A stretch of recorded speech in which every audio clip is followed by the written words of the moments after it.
When news broke on July 20th, 2025 that Malcolm-Jamal Warner, beloved actor, director, poet, and musician, had tragically passed away at the age of 54, it sent a shock wave across the world. For millions, the name Malcolm-Jamal Warner wasn't just synonymous with Theo Huxtable from The Cosby Show. He was a symbol of depth, resilience, and quiet brilliance who evolved far beyond the character that made him a star in the 1980s. His death, caused by accidental drowning in the deceptively powerful rip currents off Costa Rica's Caribbean coast, came not only as a heartbreak, but also a moment of sobering reflection. What remained was not just the memory of a young actor who grew up before the world's eyes, but the quiet revelation of the multidimensional man he became. A man whose estate, works, and impact were more profound than many ever realized.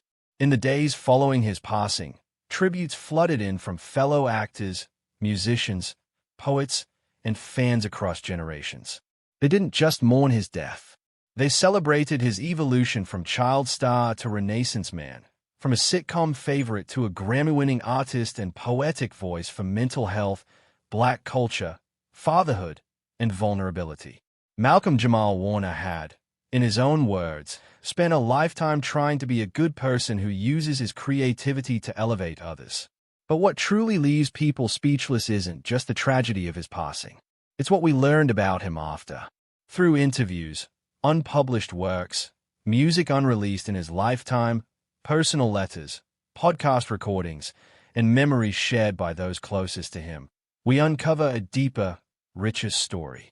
One of lost love, quiet suffering, artistic rebirth, family devotion, and the startling truths about the man who had never sought the spotlight, but had always quietly reshaped it. This video dives deep into the soul of a man the world thought they knew. We journey through the unforgettable story of Malcolm-Jamal Warner's life, loss, legacy, and the intimate discoveries that came to light after his death. From his humble New Jersey beginnings to a final reflective podcast just weeks before the tragedy, this is a story not of mystery, but of meaning, and what they found that will leave you speechless.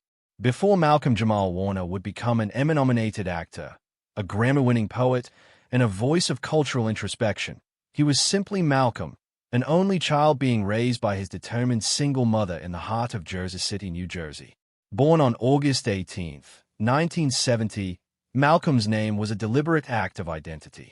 His mother named him after two people who symbolized power and artistry: Malcolm X, the firebrand activist and orator, and Ahmed Jamal, the jazz pianist known for subtle complexity. That name alone forecast the kind of life he would come to live, one rooted in purpose, rhythm, and transformation. From a very young age, Malcolm showed signs of being special. He wasn't just curious, he was observant. His mother, Pamela Warner, noticed her son had a quiet intensity. Where other children would run wild, Malcolm would sit and watch, analyzing the world around him. He memorized commercials, reenacted characters from TV, and seemed to understand adult emotions far beyond his years. Pamela, a literacy advocate and fiercely independent woman, made a bold decision. She would do whatever it took to give her son a future far greater than the streets of Jersey City could offer. That meant moving to Los Angeles when Malcolm was just 5. It was a seismic change, but one Pamela believed was necessary. She enrolled him in acting classes and surrounded him with opportunities for growth. Malcolm didn't resist it. He thrived. He began performing in school plays, and by the time he was in his early teens, he was landing small roles in shows like Matt Houston, Fame, and Call to Glory. These appearances didn't make him a star, but they were vital in sharpening his skills, teaching him about presence, timing, and control. By 1984, the big moment arrived. At age 13, Malcolm auditioned for a brand new NBC sitcom, The Cosby Show. Producers were seeking someone to play Theo Huxtable, the only son in a fictional upper-middle-class black family led by a doctor and lawyer. Hundreds of boys came in for the part. Some were too theatrical, others too stiff. But when Malcolm walked into the room, something shifted. His natural charisma, comedic instincts, and calm confidence immediately impressed Bill Cosby, who handpicked Malcolm personally for the role. The decision changed not only Malcolm's life, but the cultural landscape of American television. Suddenly, the kid from Jersey City was front and center in a show that would reach millions of homes every week, helping redefine how black families were seen on TV. As Theo, Malcolm portrayed a teenager with real struggles, academic difficulties, insecurity, a desire for independence, but also a profound heart. He became relatable not just to black youth, but to all teenagers facing the awkward, frustrating, and exhilarating moments of growing up. But while the world saw Theo, Malcolm was building something deeper, a foundation of professionalism, humility, and self-awareness. He never let fame intoxicate him. Pamela Warner, who acted as both his mother and manager, kept him grounded. She homeschooled him on set.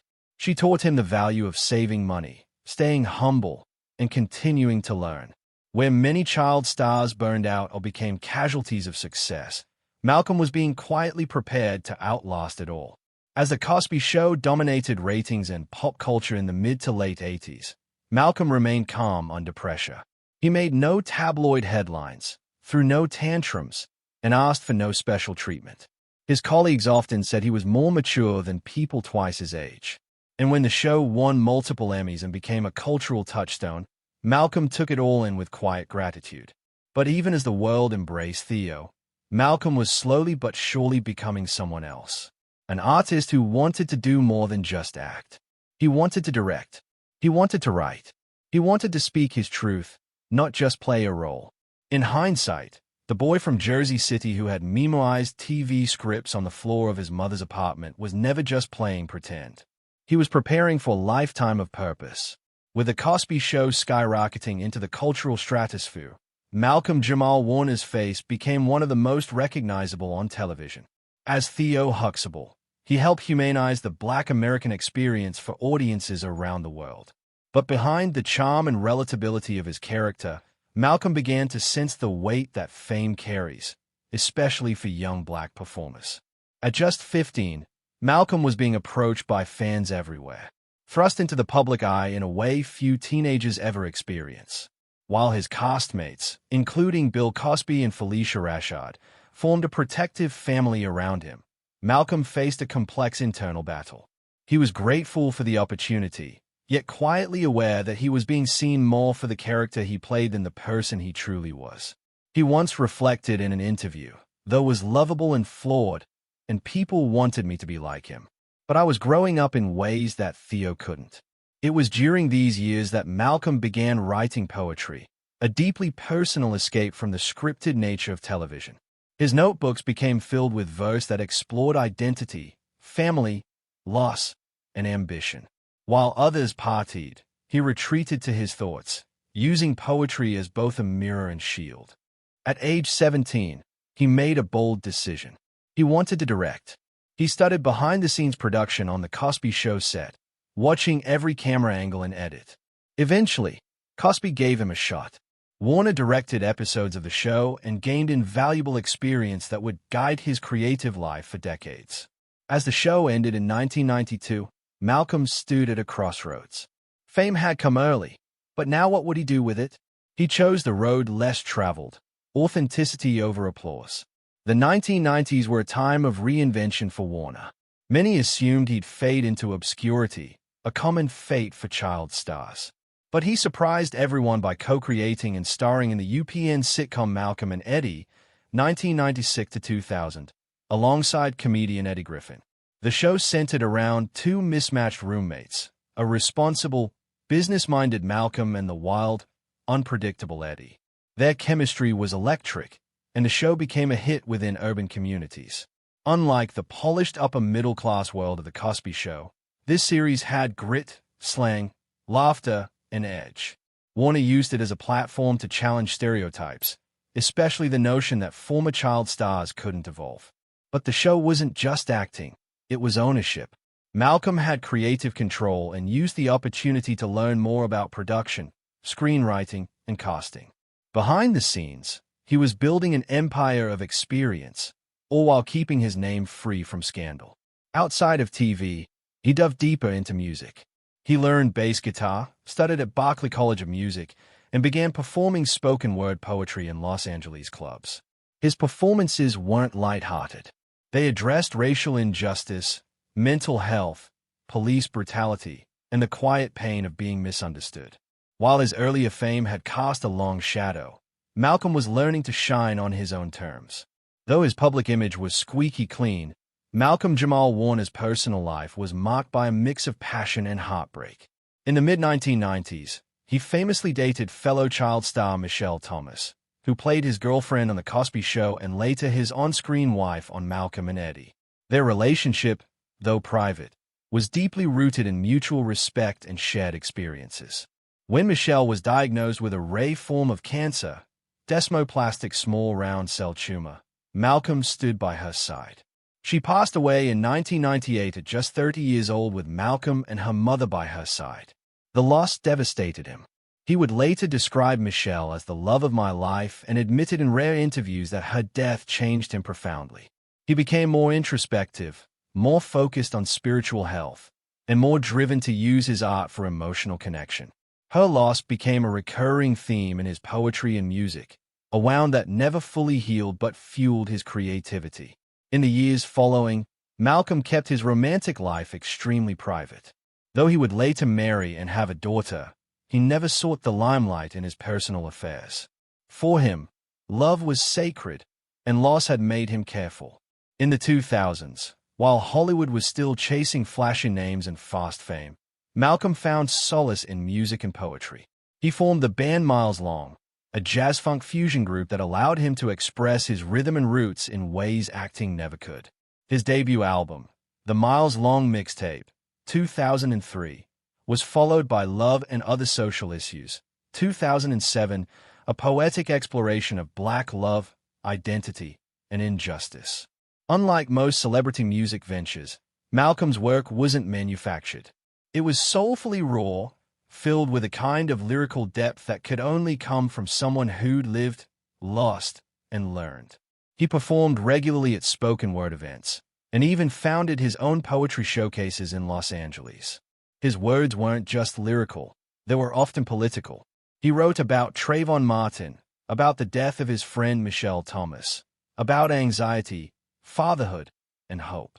In 2015, Malcolm won a Grammy Award for Best Traditional R&B Performance on the song Jesus Children, collaborating with Robert Glasper Experiment and Layla Hathaway. It was a high honor, not for a commercial hit, but for a tribute to the children lost in the Sandy Hook tragedy. The win validated everything he had built since his teen years. He was no longer just Theo Huxtable. He was Malcolm-Jamal Warner, a man of art, purpose, and voice. As Malcolm-Jamal Warner's acting career flourished again in the 2010s, he began speaking more openly about one of the most overlooked issues within the Black community, mental health. Long before it became a trending topic in Hollywood, Malcolm was challenging the silence using his poetry, interviews, and podcasting efforts to break through long-standing cultural stigmas. He often reflected on how pain from childhood pressures, loss, and societal expectations had shaped him.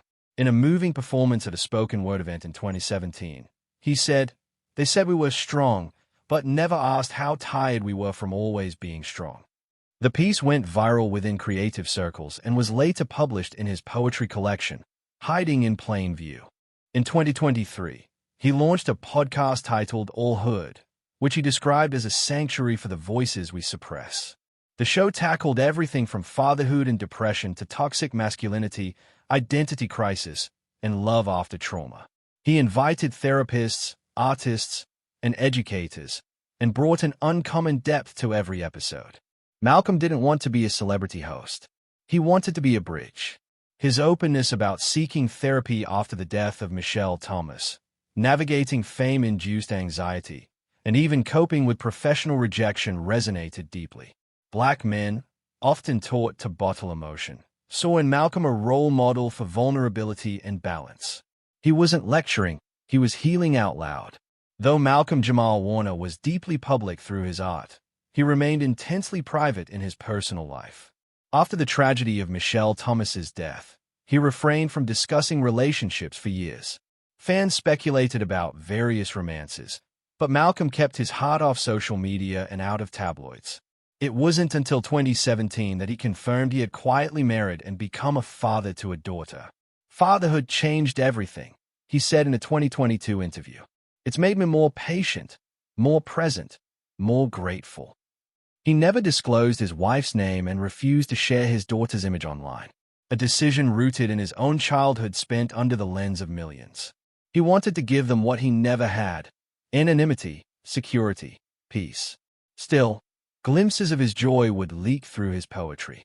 In Midnight Lullaby, he wrote, "She wraps her arms slash like wind wraps trees slash not to crush, but to keep them slash from forgetting how to sway."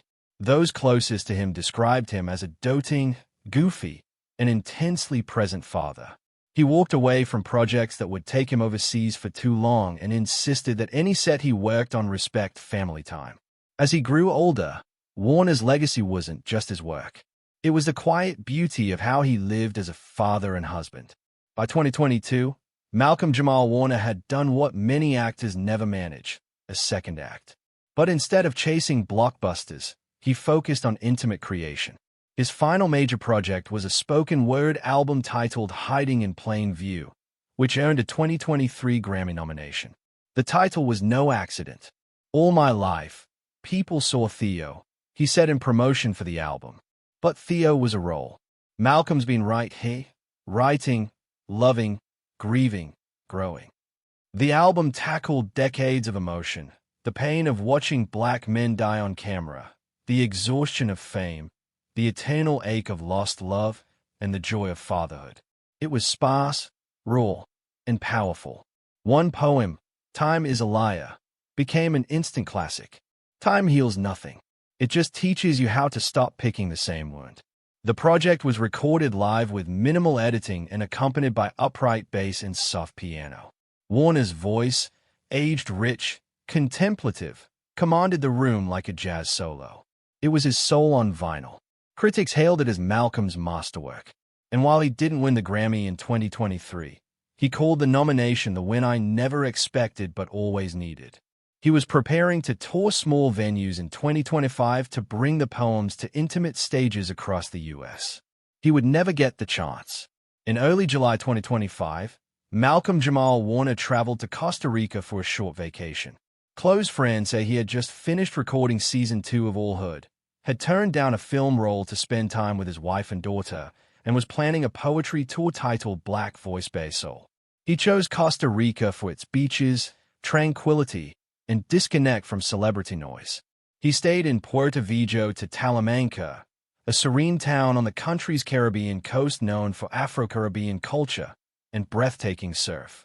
On Sunday, July 20th, 2025, he went swimming near Cosel's Beach, a location known for its beauty, but also for its strong rip currents. That day, there were no lifeguards on duty, and a combination of weather and tide made conditions unusually dangerous.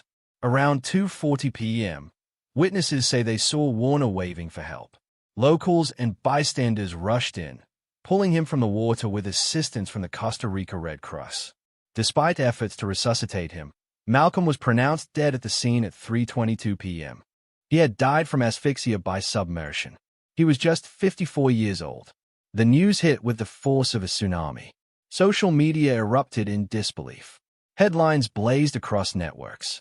Friends, colleagues, and fans began posting tributes, many of them weeping through words.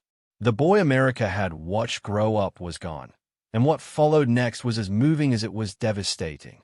Within hours of the official confirmation of Malcolm-Jamal Warner's death, the entertainment world stood still. Tributes poured in from every corner of culture. Bill Cosby, still under public scrutiny and legal fallout, posted a rare and emotional message. "It's like hearing of my own son's death again. Malcolm was not only brilliant, he was moral. I grieve with the world." Felicia Rashad called him a son in spirit and a beacon of grace. Beyoncé changed her official website homepage to a black and white photo of Warner with a message: "Rest in power, Brother Malcolm." Angela Bassett wrote, "You never craved the spotlight, but the light craved you. Walk on, King." Viola Davis, Courtney B. Vance, Jamie Foxx, Tracy Ellis Ross, and dozens more shared tearful memories of a man who made everyone feel seen. Even younger stars like Zendaya, Trevor Noah, and Kendrick Lamar pay tribute. For many, Malcolm wasn't just an actor. He was a cultural compass, guiding quietly, fiercely, and faithfully. The funeral was held in Los Angeles in a private ceremony attended by family, select friends, and former co-stars. No cameras were allowed. In one of the final messages from his wife, she shared, "He loved without limits, created without ego, and lived as if every word mattered." Malcolm died as he lived, with grace, depth, and the ocean near his feet. In the weeks after Malcolm-Jamal Warner's death, fans expected scandal or secret revelations. Yet instead, what emerged was a mosaic of intimate humanity from his personal estate. His wife and literary executive discovered 3 hand-bound journals dating from 2020 to 2025 filled with poetry drafts, letters to his daughter, reflections on grief, and essays on purpose. These pages revealed his continuing struggle to reconcile fame with authenticity. Heartfelt apologies to family for missed moments on set. Private affirmations. "I choose to be present and I choose to heal." A trove of voice memos many recorded during long drives between podcast recordings showed Warner's raw self-expression. In one he muses, "Fatherhood saved me. My daughter is why I exist after Theo." Others had him reciting early poetry before polish, preserving his creative growth. In his home studio, a folder labeled Black Voice, Bare Soul Tour contained 12 fully arranged tracks, spoken word set to minimalist jazz arrangements. Collaboration notes included conversations with Layla Hathaway and Robert Glasper on a possible sequel to Jesus' Children. These findings painted not a superhum, but a story of an endlessly evolving artist and devoted father still building legacy when he died. Just 2 days before his death on July 18, 2025, Malcolm recorded the final episode of Not All Hood. That episode, dissecting Black excellence alongside poet Tamika George Harper, became eerily prophetic. He expanded, saying Black excellence had become tied to fame and wealth, but that endurance, culture, and survival, without selection by merit or privilege, were equally potent. These words were his quiet testament, an unfinished dialogue with the world. After the discoveries, the Warner estate released a series of carefully curated materials, selected journal entries, poetry, an excerpt of his album, and video clips from Not All Hood. The response was overwhelmingly poignant. Fans posted photos of the journals with quotations that resonated with grief, purpose, and growth. Poets and social workers said his vulnerability in discussing mental health inspired policy efforts in support groups and schools. Layla Hathaway confirmed plans to finish the unreleased recordings, ensuring Malcolm's creative archive lived on. The estimated proceeds from his final album and book are being funneled into a foundation supporting Black arts and mental health advocacy. What they found in his estate wasn't scandal. It was sacred intention, proof that he crafted a life of purposeful passion. Thank you for watching. If you found this video insightful, please like the video, subscribe to the channel, and share your thoughts in the comments. Don't forget to turn on notifications so you won't miss next video.